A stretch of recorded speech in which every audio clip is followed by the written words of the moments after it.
मेरी कोई पढ़ाई वढ़ाई नहीं हुई दोस्तों, मेरी कोई पढ़ाई वढ़ाई नहीं हुई दोस्तों। जिस देश का प्रधानमंत्री बड़े गौरव और गर्व के साथ पढ़ाई वढ़ाई नहीं हुई है मेरी दोस्तों, ये बोलता हो तो क्या उससे उम्मीद की जाती है कि वो व्यक्ति देश में लगातार पेपर लीक के मामले पर गंभीर होगा? पेपर लीक की वजह से दिन रात मेहनत करने वाले छात्र अवसाद में जाए तो फर्क पड़ता होगा। फर्क पड़ेगा कि अगर वही बच्चे अवसाद में आकर गलत कदम उठा ले यानी सुसाइड कर ले तो फर्क पड़ेगा? नहीं पड़ेगा, क्योंकि इनकी कोई पढ़ाई वढ़ाई नहीं हुई है दोस्तों। और यही एक वजह है जिसके चलते इनको महामानव विश्व गुरु का तमगा देने वाले तमाम गोदी चैनल्स की अब आफत शुरू हो गई है। मेरा चैनल किसी भी तरह की हिंसा का समर्थन नहीं करते। हां, विरोध होना चाहिए और किसी की इतनी हिम्मत नहीं कि विरोध को रोक सके, चाहे वो कोई किसी भी पद पर क्यों ना बैठा हो। हां, जब तानाशाह बनने का सोच ही रखा हो तो बात अलग है, लेकिन बड़े बड़े तानाशाह होते होंगे पूरे विश्व में कहीं, लेकिन हिंदुस्तान के अंदर तानाशाही की किसी को इजाजत नहीं है, कोई भी हो। आज आपको दिखाऊंगा रंगे पुते चेहरे लेकर, लाली लिपस्टिक लगाकर, कई कई टन चेहरे पर अपने मेकअप पोतकर दिन रात जब आप सरकार की पैरोकारी करेंगे तो फील्ड में आपके पत्रकारों के साथ ऐसा नहीं होगा तो क्या होगा। इन्होंने तो अपने देश के किसानों को भी फंडेड बता दिया था, तब भी शर्म नहीं आई थी। और अब देखिए हालात क्या है। आज आपको बहुत सारी तस्वीरें दिखाऊंगा जो इस सीजीपी के प्रोटेस्ट के दौरान, संसद मार्च के दौरान छूट गई।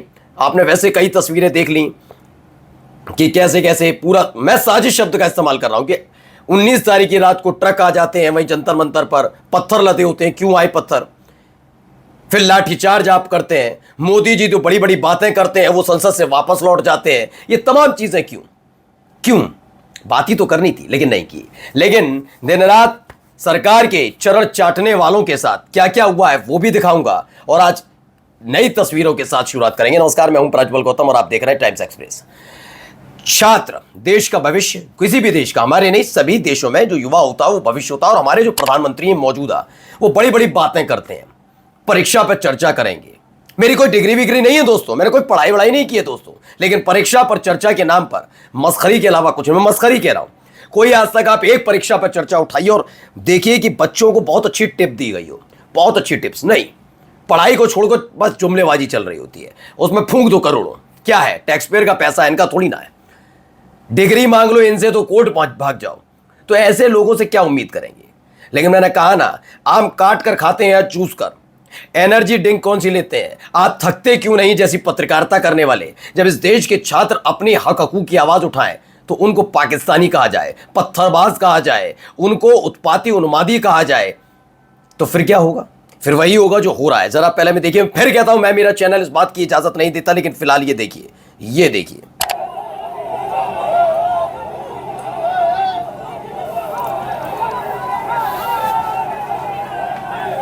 ये हालात हैं देश के अंदर, देखते चलिए।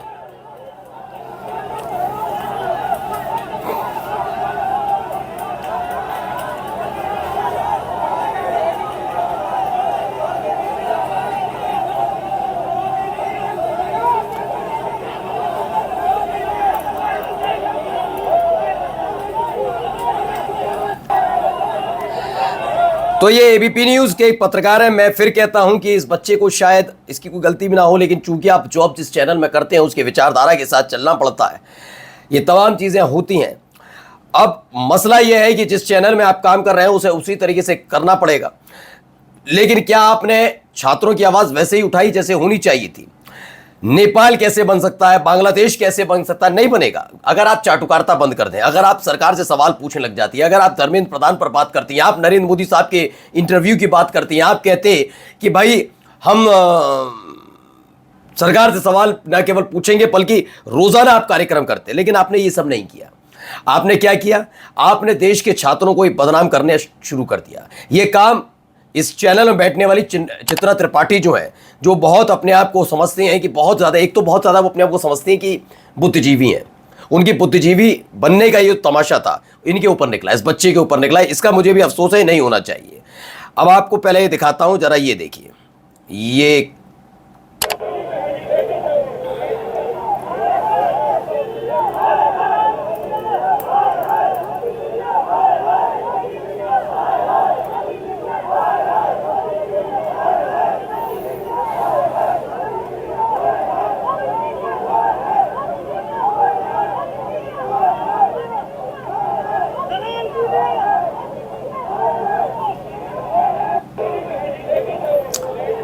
तो इसमें कहा जा रहा है, इसमें बताया गया कि भाई रजत शर्मा के चैनल इंडिया टीवी के इस रिपोर्टर को लाइव टीवी पर थप्पड़ मारे गए, पानी फेंका गया और गोदी मीडिया बोलकर भगा दिया गया। ये रजत शर्मा वही हैं जिन्होंने अपने चैनल में मोदी साहब को बुलाया था, और जो बुलाया था तो भाई साहब वो नहीं होती घटिया किस्म की जो व्हाट्सएप पे चलती हैं शायरी विपक्ष के खिलाफ, वो पढ़कर सुना रहे थे और मुस्कुरा रहे थे। ये वो काम करने के लिए जाने जाते हैं, इसके अलावा इनका कोई काम भी नहीं है। खैर, भाई साहब के चैनल के पत्रकार को गाल पर थप्पड़ जड़े गए, ऐसी खबर निकलकर सामने आई है। अब सुनिए यहां क्या हो रहा है, जरा देखिए। उल्टे पैर लौटा दी गोदी मीडिया।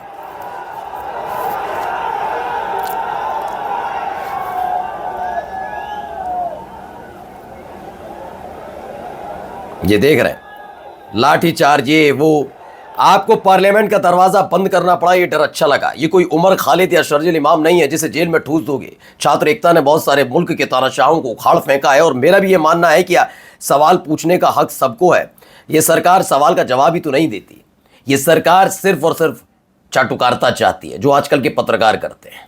सवाल मत पूछो, सवाल मत पूछो, मरते हो तो मर जाओ, कोई फर्क पड़ा।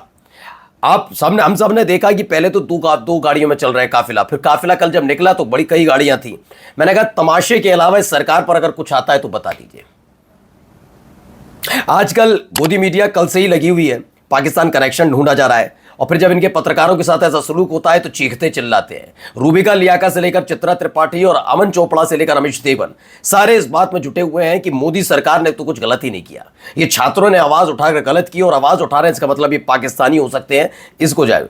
अब क्या कह रही है जरा सुनिएगा प्रियंका गांधी। हमारे बच्चे हैं, देश का भविष्य है, ये संसद उन्हीं का है, किसी की जागीर नहीं है।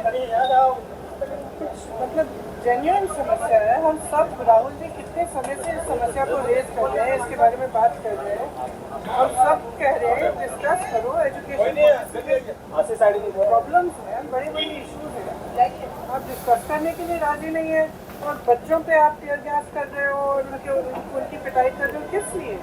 बच्चे हैं। लेकिन बच्चे नहीं है ना, वो इस देश के बड़े पत्रकार बनने का दावा करने वाले चरण चाटू पत्रकारों के लिए, एंकर्स के लिए उन्मादी हैं, उत्पाती हैं। बस मेरा एक सवाल है, जिन 20-21 बच्चों का जिक्र किया जा रहा है, जिनकी नीट परीक्षा की वजह से जिन्होंने सुसाइड कर लिया, उनमें से इनके परिवार का कोई बच्चा होता तो सवाल पूछ रहे हैं कि ये इतने बूढ़े बुजुर्ग टाइप के लोग क्यों जा रहे हैं वो नीट परीक्षा, ये खिल्ली उड़ा रहे हैं। ये तो सवाल ये उठता है कि क्या परिवार, जब बच्चे के साथ कुछ गलत होता है तो परिवार को आवाज़ उठाने का हक नहीं होता क्या? भूल गए वो आंदोलन जब निर्भया कांड के बाद दिल्ली एकजुट हुई थी, पूरा देश एकजुट हुआ था। निर्भया के सब रिश्तेदार नहीं थे, लेकिन सब जानते हैं कि उनके घर में भी बच्चियां हैं। आज इस जगह आवाज नहीं उठाई तो कल उनके बच्चों के साथ भी वैसा हो सकता है, तब भी यही सवाल पूछ लेते। ये क्योंकि ये सारे के सारे सिर्फ अपने ईमान और जमीर को बेच कर बैठे हुए हैं, इसीलिए जबरदस्ती तमाशा कर रहे हैं। नमस्कार।